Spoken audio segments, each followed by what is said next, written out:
अच्छा धन आएगा, वैभव आएगा।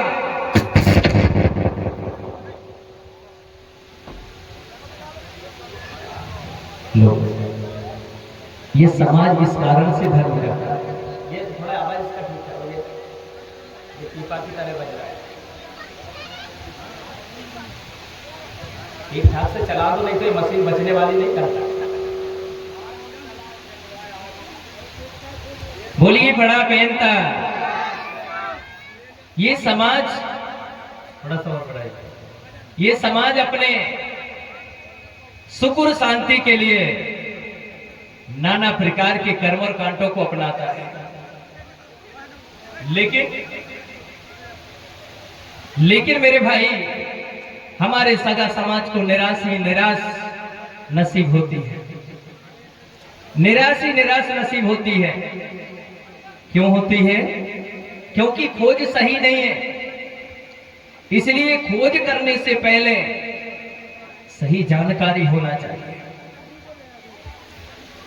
हम ये नहीं कह रहे आपसे कि कोई धर्म बुरा है, कोई मजहब बुरा है।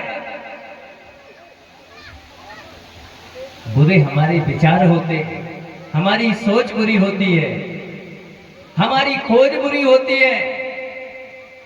इसलिए वो जिस रास्ता को जाने से पहले उसकी खोज कर लेना चाहिए, होना चाहिए। सही खोज ना होने के कारण गोंडवाना गंड जीव का मानव भारी भटक रहा है, भारी भटक रहा है। जैसे जंगल में एक मिर्गा होता है, जंगल में एक मिर्गा होता है, और मिर्गा के जिस तरह मिर्गा के पेट में नाभि होती है और नाभि में कस्तूरी कुंडल होती है, और उसमें से एक सुंदर महक आती है, महक आने खुशबू आती है। लेकिन मेरे भाई, उस मिर्गा को इस बात का ज्ञान नहीं है, बोध नहीं है कि आखिर ये महक कहां से आ रही है। ये महक किसी पहाड़ से आती है, ये महक किसी पत्थर से आती है, ये महक किसी पहाड़ से आती है, ये महक किसी तालाब से आती है। इस बात की उसे कोई जानकारी नहीं होती है मिर्गा को। उस सुंदर महक को पाने के लिए वह मिर्गा बेचारा अभागा मिर्गा अनमोल जीवन को दौड़ लगाते लगाते खो देता है। क्यों?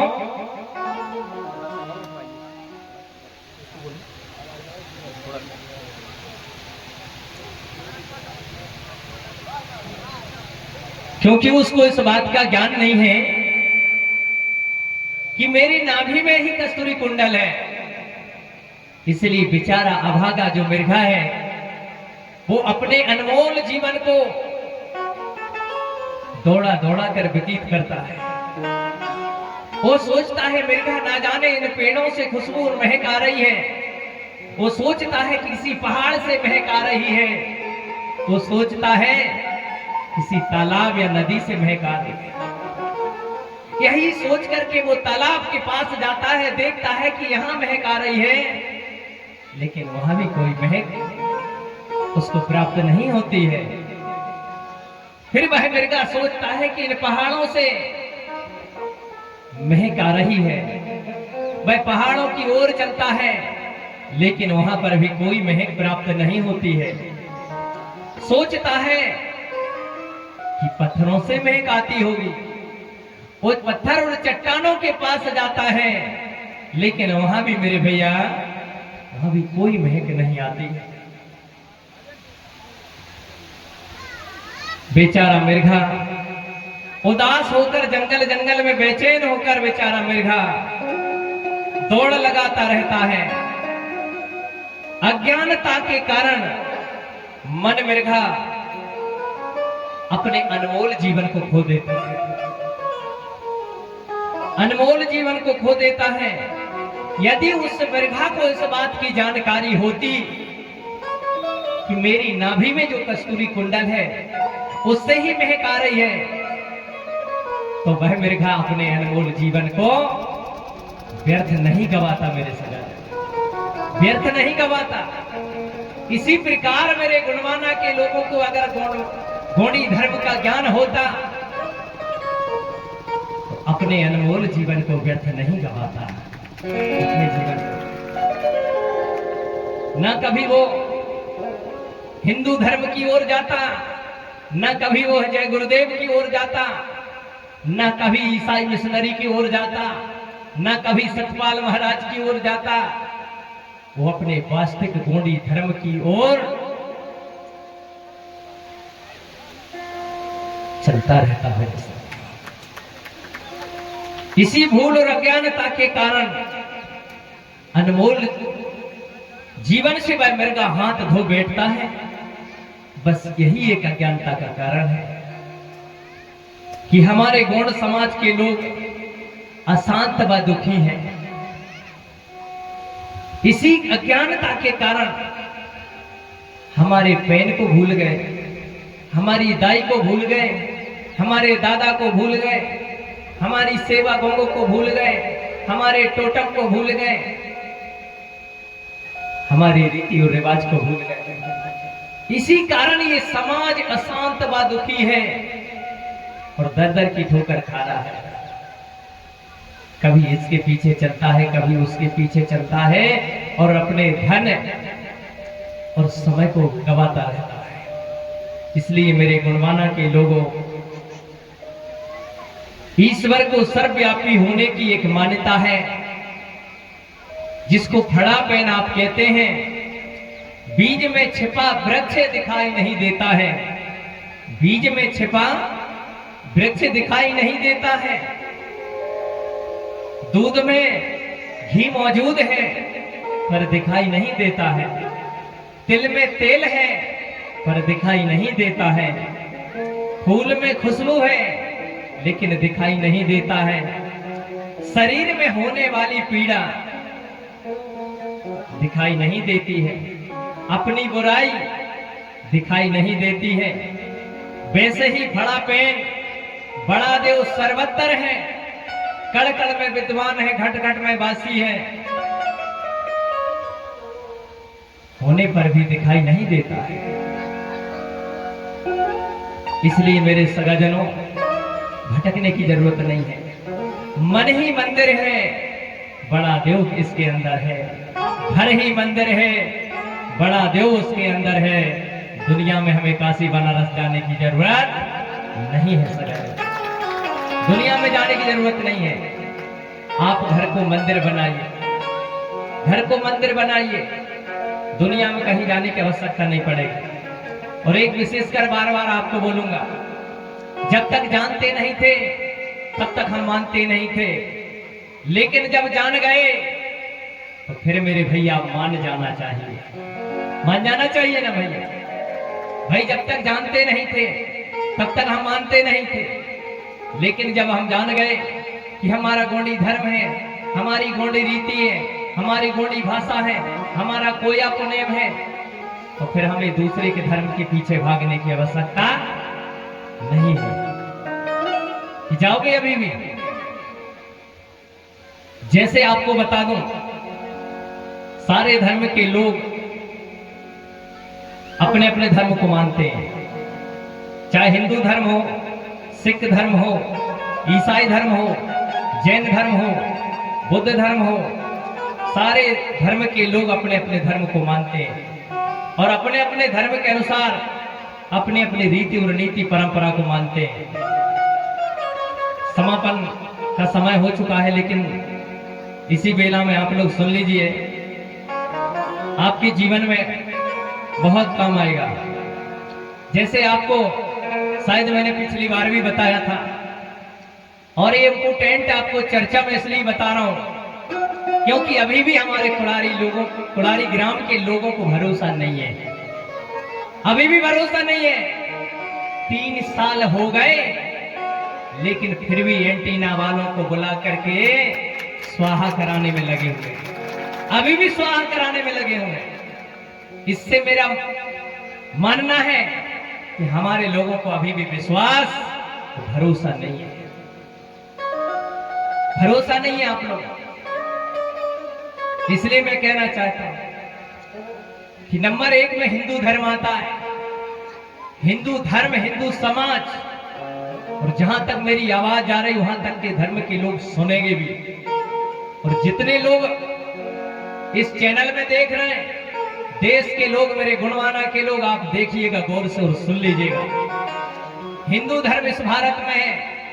हिंदू धर्म के लोग जहां पूजा और भक्ति करने के लिए जाते हैं, उस स्थान को मंदिर कहते हैं। मंदिर, वहां लोग, हिंदू धर्म के लोग जाते हैं पूजा भक्ति करने के लिए, प्रार्थना करने के लिए, भक्ति करने के लिए।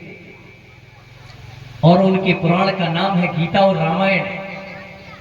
हिंदू धर्म के लोगों के पुराण का नाम क्या है? गीता और रामायण। और उनके भगवान का नाम है राम और कृष्ण। और राम कृष्ण को मानते हैं, इसके अलावा वे किसी को नहीं मानते। इसी प्रकार दूसरे नंबर में आता है बुद्ध धर्म, बौद्ध समाज। बौद्ध धर्म के लोग कहां जाते हैं पूजा भक्ति करने के लिए? उस स्थान का नाम है चैत्य। वो चैत्य में जाते हैं, मंदिर में नहीं जाते हैं, चैत्य में जाते हैं। और उनके पुराण का नाम है तिरुपिटक। मोबाइल में कैच कर लेना आप लोग। उनके पुराण का नाम है तिरुपिटक और उनके भगवान का नाम है गौतम बुद्ध। वो गौतम बुद्ध को मानते हैं, रामकृष्ण को नहीं मानते, गौतम बुद्ध को मानते हैं बौद्ध धर्म के लोग। इसी प्रकार से तीसरे नंबर में आता है जैन धर्म। जैन धर्म के स्थान को क्या कहते हैं? स्थानक। जहां जैन समाज के लोग पूजा भक्ति करने के लिए जाते हैं उसको स्थानक बोलते हैं। और उनके पुराण का नाम है नीग्रंथ। उन नीग्रंथ को पढ़ते हैं और नीग्रंथ के पुराण को ही मानते हैं। और उनके भगवान का नाम है महावीर। महावीर को ही मानते हैं और किसी को नहीं मानते हैं। इसी प्रकार से सिख समाज, सिख धर्म के लोग, सिख धर्म के लोग जहां पूजा भक्ति करने के लिए जाते हैं उस स्थान का नाम है गुरुद्वारा। वो गुरुद्वारा में जाते हैं और उनके पुराण का नाम है गुरु ग्रंथ साहब। और उनके भगवान का नाम है गुरु नानक। वो गुरु नानक को मानते हैं, इसके अलावा किसी को नहीं मानते। इसी प्रकार से ईसाई धर्म है। ईसाई धर्म के जो लोग हैं वो कहां जाते हैं पूजा भक्ति प्रार्थना करने के लिए? उस स्थान का नाम है गिरजाघर। वो गिरजाघर में जाते हैं और उनके पुराण का नाम है बाइबल। और उनके भगवान का नाम है ईसा मसीह। और ईसा मसीह को मानते हैं, इसके अलावा दुनिया में किसी को नहीं मानते। इसी प्रकार से इस्लाम धर्म यानी मुस्लिम धर्म, मुस्लिम समाज के लोग कहां जाते हैं पूजा भक्ति करने के लिए? उस स्थान का नाम है मस्जिद। वो मस्जिद में जाते हैं और उनके पुराण का नाम है कुरान। उनके भगवान का मालिक का नाम है अल्लाह और खुदा, है ना भैया? अल्लाह और खुदा को मानते हैं, इसके अलावा दुनिया में किसी को नहीं मानते हैं। अब आपको सबके धर्मों के बारे में पता चल गया कि जितने मैंने धर्मों के बारे में बताया सब लोग अपने अपने थाना में जाते हैं, अपने मंदिर में, और जिस स्थान का नाम है उसी स्थान में वो लोग जाते हैं। जो उनका पुराण है उसी पुराण के अलावा दुनिया में कोई दूसरी पुराण को वो लोग नहीं मानते, ना पढ़ते हैं। इसी प्रकार से जो उनका मालिक है, जो उनका भगवान है, उसी को मानते हैं, उसके अलावा दुनिया में किसी को नहीं मानते हैं। जब गौड़ी धर्म है, गौड़ी संस्कृति है और गोंडवाना समाज है, तो गोंडवाना समाज के स्थान को क्या कहते हैं? कौन बताएगा? क्या कहते हैं भैया? 3 साल हो गए भैया, क्या बोलते हैं? पेंठाना। मंदिर तो नहीं कहते, चैत्य तो नहीं कहते, स्थानक तो नहीं कहते, गिरजाघर तो नहीं कहते भाई। मस्जिद तो नहीं कहते, क्या कहते हैं? पेंट थाना, या हिंदी में देव खलियान कहते हैं ना भैया, देव खलियान। आपके पुराण का नाम क्या है? जब गोंडी धर्म है, गोंडी धर्म के स्थान को पेंठाना कहते, देव खलियान कहते, तो फिर आपके पुराण का नाम क्या है? सबके पुराण अलग है, तो आपका पुराण का नाम क्या है भैया? है कोई बताने वाला? बताओ पढ़ते जी। हाँ, कोया पुनेम, ताली बजाओ हमारे पढ़ते जी के लिए। जो चल भी रहा है अभी, क्या आज बोल करके आए, पुनेम चल रहा है। और पुनेम का मतलब होता है सत्य का मार्ग। समझ में आया ना भैया? सत्य का मार्ग। आपके भगवान का नाम क्या है? गोंडवाना समाज के भगवान का नाम क्या है? बताओ, कौन बताएगा?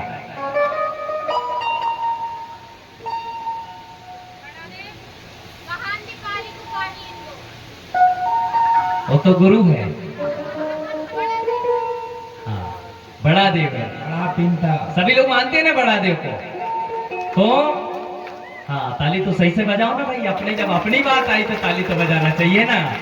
तो अपने इष्ट देव का नाम बड़ा देव है, जिसको गोंडी में खड़ा पेन कहते हैं और हिंदी में बड़ा देव कहते हैं। तो सारे लोग अपने अपने थाना में, बाना में अपने अपने पुराण को पढ़ते, अपने अपने भगवान को मानते हैं। तो फिर आपको भी मानना चाहिए कि नहीं? अपने अपने क्या मंदिर में घुसना चाहिए? क्या मस्जिद में जाना चाहिए? क्या चैत्य में, स्थानक में, गिरजाघर में नहीं जाना चाहिए? नहीं जाओगे? अब मंदिर नहीं जाओगे ना? अब कहां जाओगे? पेंट थाना में जाओगे। और पढ़ोगे किसको? किसको पढ़ोगे? कोया पुनेम को पढ़ोगे ना? ये कोया पुनेम है, देख लेना। ये कोया पुनेम है, दादा कंगाली जी ने लिखा है, इसका पृष्ठ ढका हुआ है। ये कोया पुनेम है जिसमें आपके जन्म की गाथा लिखी है, आपके गोंडी धर्म की रचना लिखी है, उत्पत्ति लिखी है, गोत्र बनाने की व्यवस्था लिखी, कैसे बनाए गए, कहां बनाए गए, दुनिया में सब मिल गया। द्वापर त्रेता का इतिहास मिल गया। राम ने कहां जन्म लिया, कहां वनवास काटे, कहां राम रावण की लड़ाई हुई, कहां कृष्ण ने जन्म लिया, कितनी पटरानियों के साथ रास रचाया, ये सब आपको मालूम है। तो मेरे गुणवाना के लोगों, ये भी मालूम होना चाहिए कि हमारे गोत्र कहां बनाए गए, ये भी मालूम होना चाहिए। तब हम समझे कि आप गोंडी धर्म को सुन रहे हैं, उसको समझ रहे हैं और पहचान रहे हैं। नहीं तो आगे पाठ, पीछे सपाट और 16 दूनी 8। ऐसा नहीं होना चाहिए, ध्यान में रखिएगा। तो इस प्रकार से हमारा गोंडी धर्म है, गोंडी संस्कृति है, हमारा कोया पुनेम है, और हमारे भगवान का नाम खड़ा पेन है, बड़ा देव है। हम बड़ा देव के अलावा किसी को नहीं मानना है। और हमारे गांव में हीरोदाई है, पटेल बाबा है, ठाकुर बाबा, हरदू लाला, मेढ़ोदाई, पनघटान माता, 5 बहन और 7 भैया हैं, जो हमारे ग्राम की रक्षा और सुरक्षा करते हैं। जैसे भारत पाकिस्तान की बाउंड्री में मिलिट्री अपनी सुरक्षा कर रही है, इसी प्रकार से आपके ग्राम में 7 भैया 5 बहनें सुरक्षा कर रहे हैं। इनकी आपको पूजा करना है। इनकी अगर जिस दिन आपने पूजा छोड़ दिया, उस दिन तुम्हारे गांव में तिराही तिराही मच जाएगी, और मची हुई आपके गांव में, क्योंकि आप पूजा भूल गए खेरे कूट की। इसलिए आपके गांव में आपदाएं आ रही, बाधाएं प्रवेश हो चुकी हैं। इन शक्तियों को जगाना पड़ेगा, और ये ऐसे नहीं जगेंगी। भले पुनः हो चुका, लेकिन फिर भी नहीं जगी। क्यों नहीं जगी, इसका कारण बता दो। तुम लोग एक नहीं हुए 3 साल में। अभी भी आप लोगों में मतभेद है, अभी भी एक दूसरे के आप लोग ईर्षा किए हुए, एक दूसरे के विरोध में। ये क्यों आगे बढ़ रहा है? इसीलिए मैं एक दिन आपके बनखेड़ी मार्ग मार्केट में गया एक दिन में पिछले साल। वहां एक मार्केट लगा था जिसमें मछली थी, केकड़े थे। तो वहां जो क्या बोलते हैं वो मछली बेचने वाला केवट, वो मछली को बर्तन में रखा हुआ था। तो एक बर्तन में वो केकड़े रखा हुआ था और दूसरे बर्तन में मछली रखा था, लेकिन उसमें वो कपड़ा डाला हुआ था। मैंने जाकर के वहां से गुजरा तो मैंने पूछा, भैया इसमें क्या है? बोले इसमें मछली है। मैंने मछली है तो इसमें कपड़ा क्यों ढका है? और ये बोले ये केकड़े हैं। तो मैंने इसमें कपड़ा क्यों नहीं ढका? उसने बहुत बड़ी एक रहस्य की बात बताया। बोले देखो ये मछली बहुत महाजन समाज है, ये बड़ी भलमनस्यान समाज है। बोले, मैंने बोला कैसे भैया? बोले देखो इस बर्तन में जो मछली है, एक बड़ी मछली छोटी मछली को आजाद करने के लिए पूंछ से उठाने का काम कर रही है। इसका मतलब, बोले इसका मतलब ये है कि ये समाज एक दूसरे का उठाने का काम करती है, इसलिए इसको मैंने पर्दे के भीतर इसको रखा हूं, इसलिए इसको पर्दे से रखा हूं मैं। और मैंने बोला ये जो केकड़ा है, बोले ये केकड़ा जरूर है लेकिन ये गौड़ समाज है। बोले कैसे? बोले गौड़ समाज में एक विशेष परिस्थिति देखने को मिलती है। बोले देखो जैसे ये केकड़ा ऊपर की ओर चढ़ने का प्रयास कर रहा है, लेकिन दूसरा वाला उसको गिराने का काम कर रहा है, इसलिए इनमें मैंने कपड़े को नहीं ढका। ऐसी परिस्थिति मेरे गुणवाना समाज में भी देखने को मिलती है। एक समाज आगे बढ़ने को होता है लेकिन दूसरा भाई हमारा टांग खींचने का काम करता है, इसलिए इसमें कोई पर्दा नहीं है। ये बेपर्दा समाज है। ये प्रमाण मेरे को वहां मिला। इसलिए आपको अगर लगा है, आपके दिल में ये बात छुपी हो, तो जरूर विचार करना और चिंतन करना और आने वाले समय में सुधार जरूर कर लेना। दुनिया में कोई भगवान तुम्हें अब सुधारने नहीं आएगा, अब नहीं आएगा। ना उइके आएगा, ना मरकाम आएगा, ना बड़ा देव आएगा, ना कोई नहीं आएगा। ये बात तुम नोट करके रखना। ये आखिरी चांस था, आपको बड़ा देव ने बहुत अच्छा मौका दे दिया, इसलिए समय को आप पहचान जाना। समय आपका काफी हो चुका है। कल की कड़ी में 2 घंटे का सत्संग फिर रहेगा और होम हवन है। सभी मेरे सगाजन वेशभूषा के साथ 7 दिन की कोया पुनेम की होम हवन करने के लिए